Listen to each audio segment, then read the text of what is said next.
Attorneys for Adnan Syed have officially filed a Supreme Court appeal.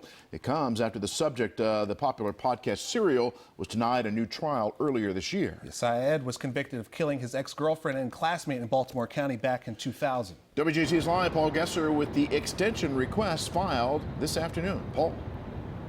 Vic, this is a pickup from a story that you reported extensively on earlier this year. In 2016, a judge ordered a new trial for Adnan Syed. And in March of this year, the State Court of Appeals ruled that there was not enough to overturn Syed's conviction. And now his attorneys are now hoping the U.S. Supreme Court will eventually put him back on trial and free him. Adnan Syed's lawyers filed this brief with the U.S. Supreme Court Monday. It cites ineffective counsel when the then teenager was convicted in the 2000 murder of his high school ex-girlfriend, Hae Min Lee. This, 5 months after the Maryland Court of Appeals voted to reinstate Syed's conviction. Already, Adnan's case is being used to deny other defendants relief. Family friend Rabia Chaudhry says Syed is discouraged by this year's court ruling.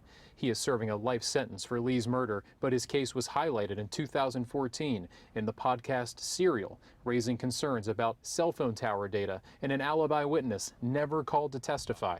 I don't even know how to process this right now. Syed's attorneys hoped his alibi, Woodlawn High School classmate Asia McClain, could spark a new trial. She says she saw Syed in the library the day of the murder, which conflicts with the state's timeline. Adnan's attorney, Justin Brown, has been on his appeal for years. So many other judges and so many other courts have said, hey, this guy deserves a new trial. We're not asking anyone to set him free. We're asking for a new trial.